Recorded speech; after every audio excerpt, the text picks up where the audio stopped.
I'm here in Encarnacion, Paraguay. This is a small city in Paraguay where people from Argentina come and buy things. It is relatively safe, very distinct city, lots of Arabs. You see a mosque coming in and a bunch of Arabs selling stuff on the street. They don't like being filmed. That's one thing I learned about Arabs is they don't like being filmed. When I was in Egypt or when I was in Dubai, they don't like getting filmed. Europe as well, Europeans don't like getting filmed. Latin America in general, easy to film. Here I've been a little bit, a little bit more hesitant. We have the border right there, look at that. Border between Argentina and Paraguay.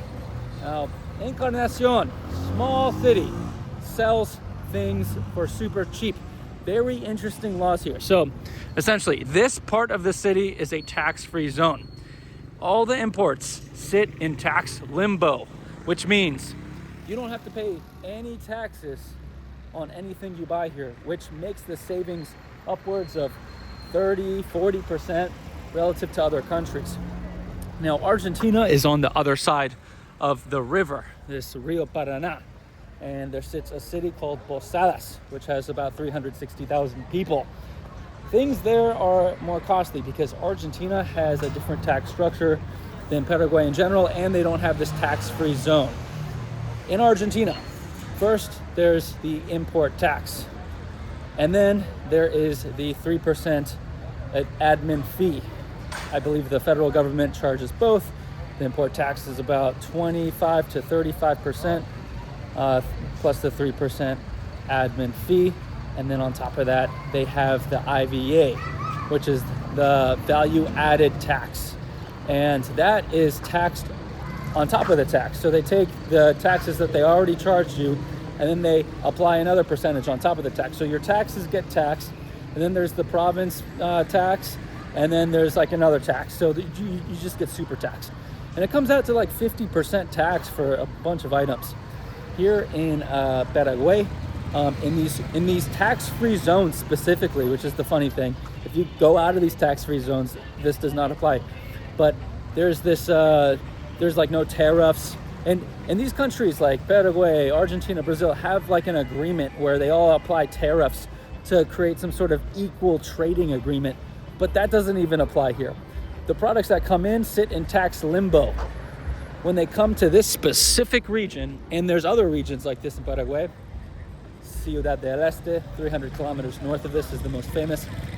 They sit in tax limbo, and it's just like some weird condition where you can buy it here in this specific location, not in another part of the city, not another part of Paraguay, unless it's another tax-free zone, and you can get it for no taxes. This tariff agreement among the countries doesn't apply as well.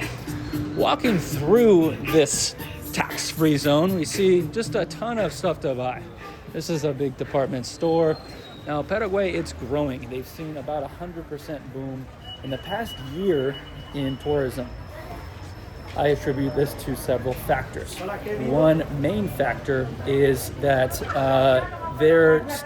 you're still able to arbitrage Paraguay as the rest of Latin America becomes equalized in the global economic perspective.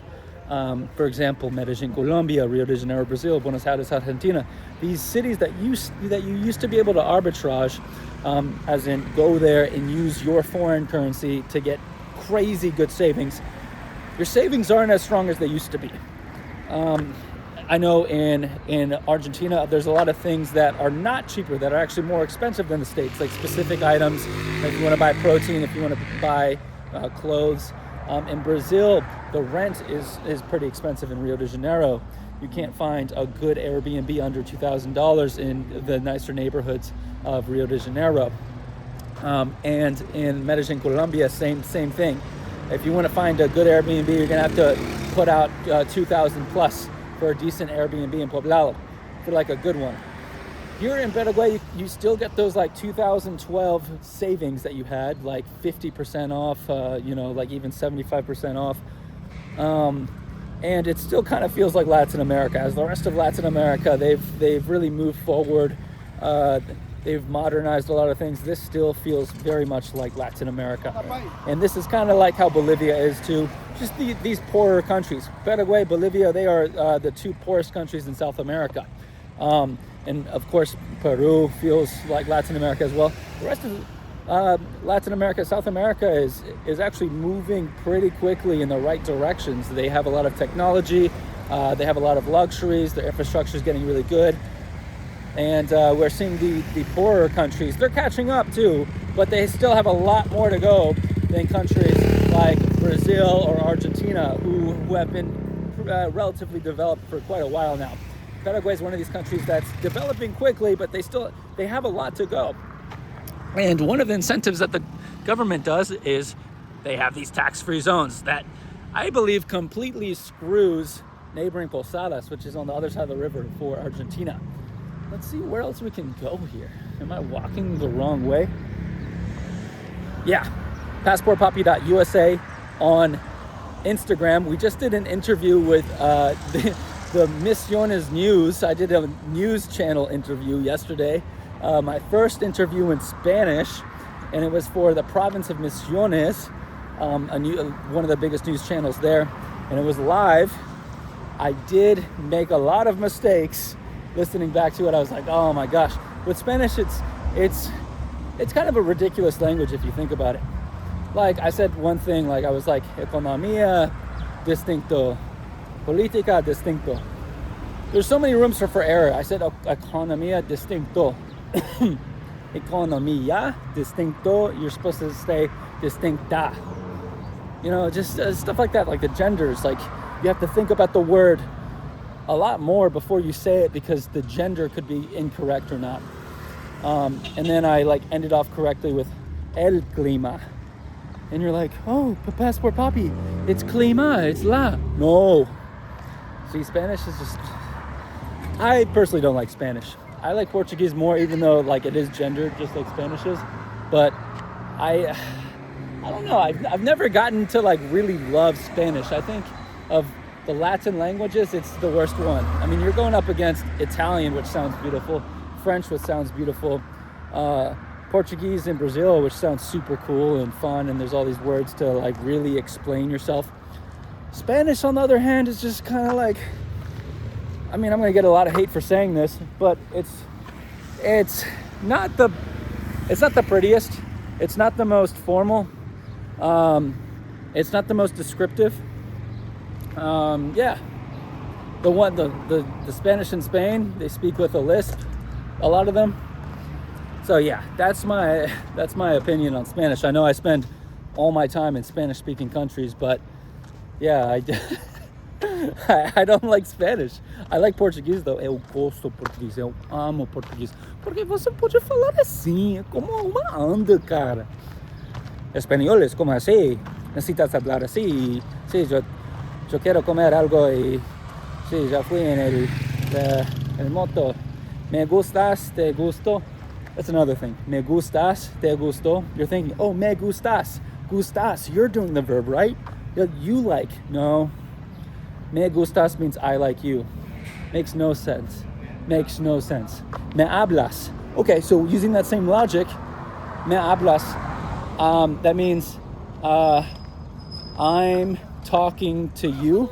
No, me hablas means you're talking to me. It's the opposite of me gustas, even though it's structured the same. It's just stuff like that, man. Stuff like that. In Portuguese, it's eu gosto de você. I mean, in Spanish, you could say me gusta de vos. Pero me gusta. Why isn't it me gusto? It's weird. Or yo gusto. Why isn't it yo gusto? In Portuguese, it's a lot simpler. In practice, they say eu gosto de você. In Spanish, they say me gustas. Anyways, everything here closes super early. It's just after 5 p.m. We're all shut down. It's a Tuesday. Not the most active day here in Encarnacion. They see a lot more activity on the weekends. As I said, lots of Arabs. They're usually Christian. From what I've observed, there's some Christian, some Muslim.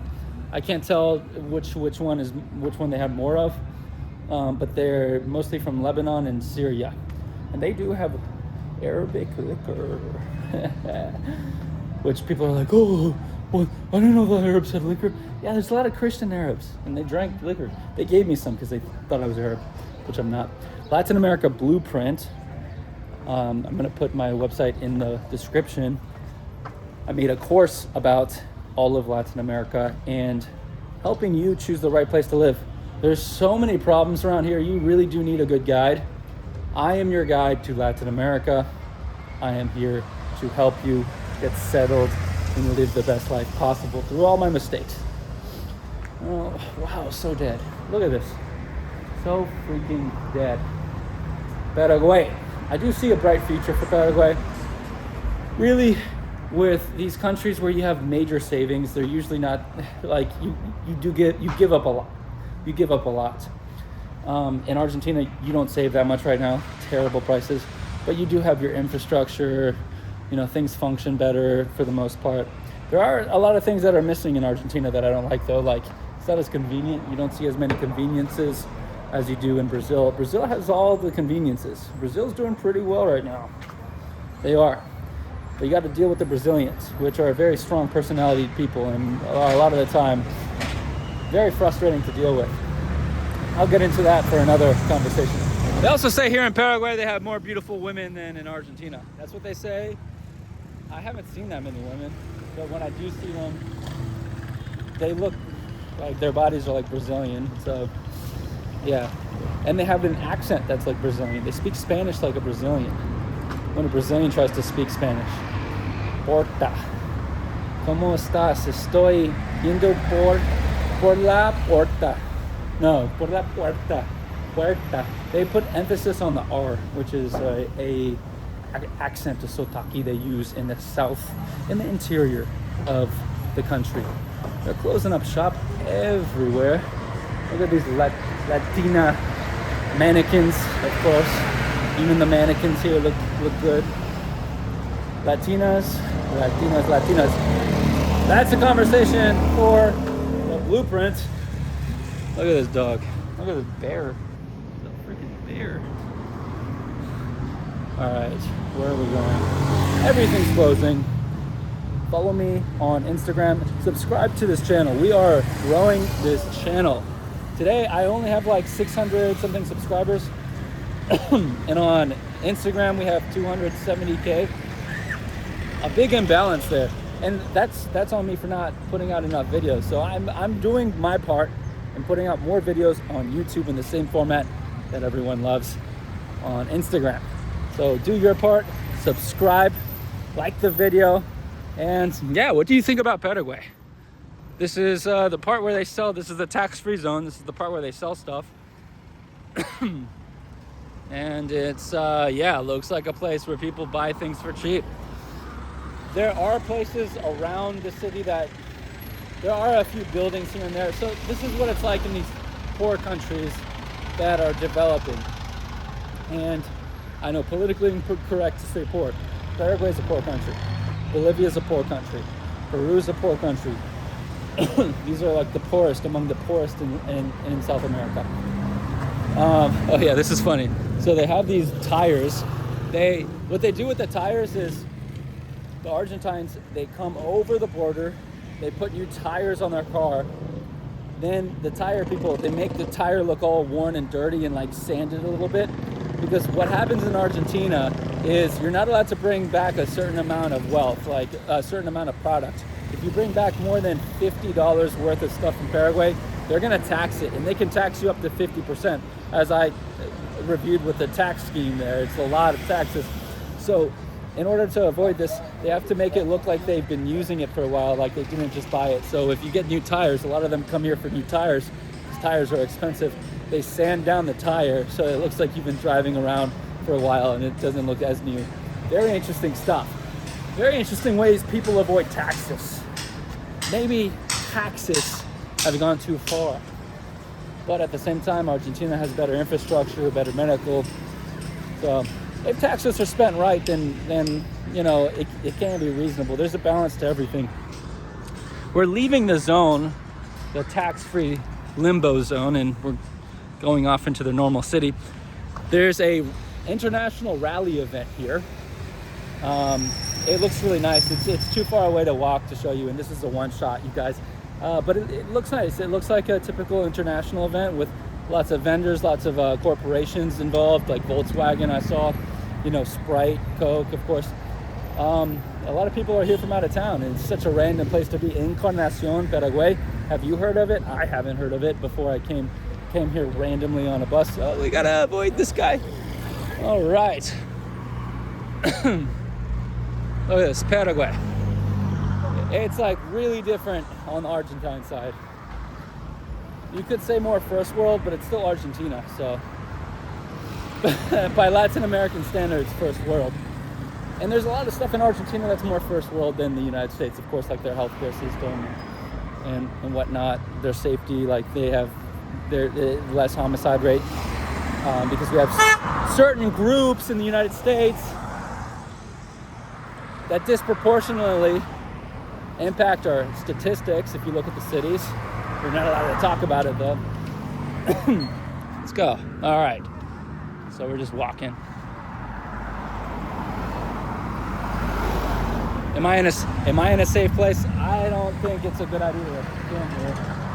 But we are Passport Papi, and we do face things.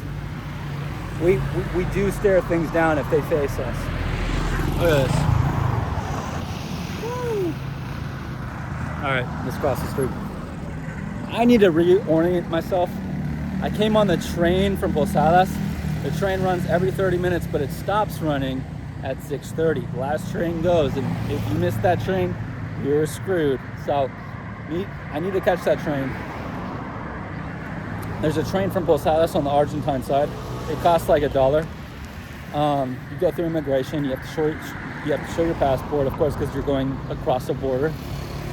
And yeah, it was pretty simple. The whole process took like 45 minutes.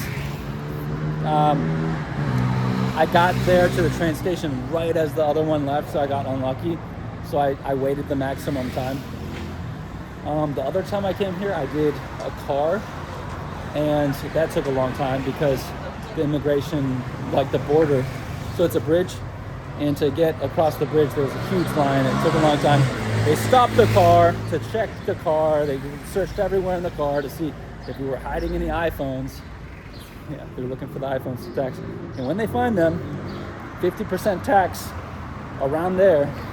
So if you paid $1,000, it's like, oh, okay, you owe the Argentine government $500 after you spend $1,000 for the phone in Paraguay. So you gotta watch out.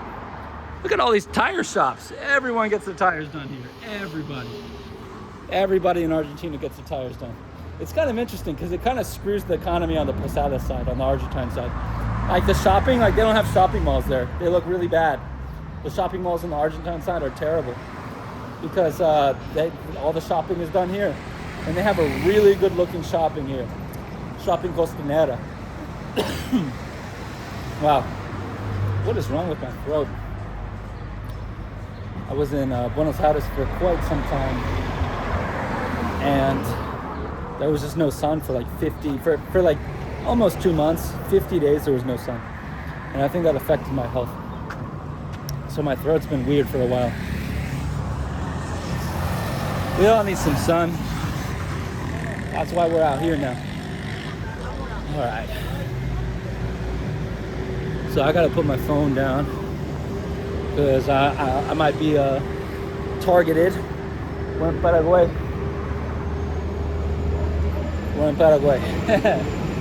I don't want to get targeted, even though I look like one of the Arabs selling things. That's a pro, I guess, for once. Here in Paraguay. Go ahead and like and subscribe. Instagram, we have 271,000 now. What's going on? We got the little Paraguayan cutes. But yeah, like and subscribe.